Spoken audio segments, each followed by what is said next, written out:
করি শত্রুর সাথে গলাগলি, দুই মৃত্যুর সাথে পাঞ্জা। গত বছরের 12ই ডিসেম্বর রাজধানীর বিজয়নগরের ব্যস্ত সড়ক রিকশায় করে যাচ্ছিলেন ইনকিলাব মঞ্চের মুখপাত্র শরীফ ওসমান হাদী। হঠাৎ মোটরসাইকেল এসে হাজির হয় দুর্বৃত্তরা। টার্গেট ছিল একজনই, শরীফ ওসমান হাদী। একটি গুলি গিয়ে লাগে তার মাথায়। রক্তাক্ত নিথর শরীরে তাকে দ্রুত নেওয়া হয় ঢাকা মেডিকেল কলেজ হাসপাতালে। এরপর শেষ চেষ্টা হিসেবে পাঠানো হয় সিঙ্গাপুরে। কিন্তু সব চেষ্টা ব্যর্থ করে দিয়ে 18ই ডিসেম্বর মৃত্যুর কাছে হার মানেন হাদী। হাদীর মৃত্যুর মধ্য দিয়ে উত্তাল হয়ে ওঠে বাংলাদেশ।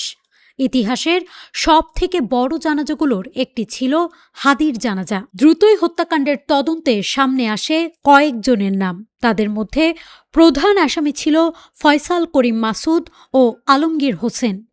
অবশেষে দীর্ঘ পালিয়ে থাকার পর হাদী হত্যা মামলার প্রধান দুই আসামিকে গ্রেফতার করা হয়েছে ভারতের পশ্চিমবঙ্গের কলকাতার কাছাকাছি এলাকা থেকে।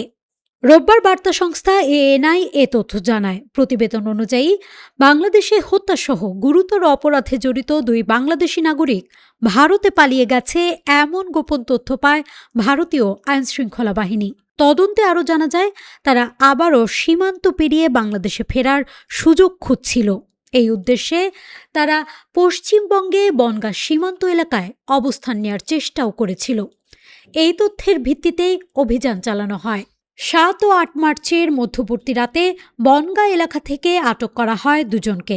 আটকরা হলেন ফয়সাল করিম মাসুদ ওরফে রাহুল, যার বাড়ি পটুয়াখালীতে, এবং আলমগীর হোসেন, যার বাড়ি ঢাকায়। তাদের দুইজনকেই 14 দিনের রিমান্ডে নিয়েছে পশ্চিমবঙ্গ পুলিশের স্পেশাল টাস্ক ফোর্স।